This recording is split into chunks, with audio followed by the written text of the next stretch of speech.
Yun, another day, another fishing adventure na naman tayo ngayon. For this video, pahinga muna tayo sa pangangawil. Mamana muna tayo dahil nga napakalinaw ng dagat kahit na kagagaling lang ng bagyong Christine. Dahil ito yung timing na ihisid mga bossing, mga idol. Ito kasi yung kagandahan dito sa amin, kapag galing ng malakas, biglang linaw, ay pasok yan ng mga isda.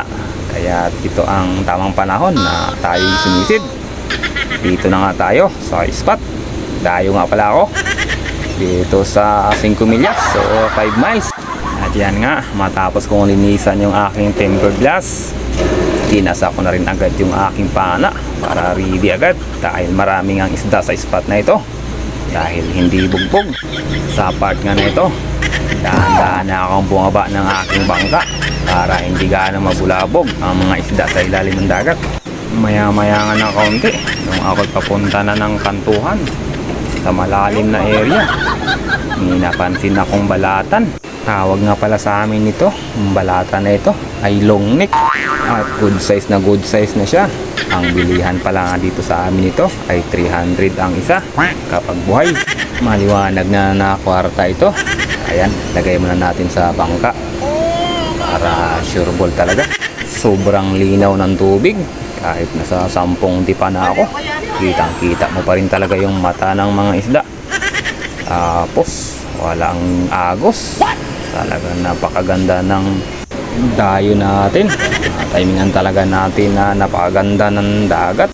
At yan nga, tapos kung inilagay yung balatan sa bangka, napansin akong malaking bato.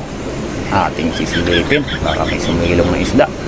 At hindi nga tayo nagkamali, mayroon ng isang lapu-lapo o grouper kasama na. Wag lang sana tayo mapansin, baka biglang tumakbo, sayang, malaki na pa naman din.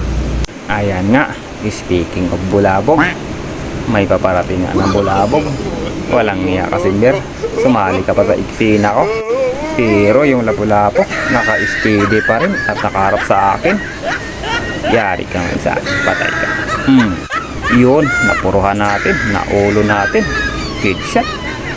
Ang laki na, oh, yan, oh, may itim na lapu-lapo, good size na good size. Sigang na tayo nito. Yan nga, sa part na ito nag-decide na akong umahon na dahil malakas na yung hanging habagat at umaagos na rin yung tubig. Mahirap na kasi sa aming maninisid kapag medyo malakas na yung agos.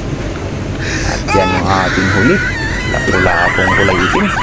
Ngayon lang din ako nakapana ng kanyang lapu-lapo, ibang tsura.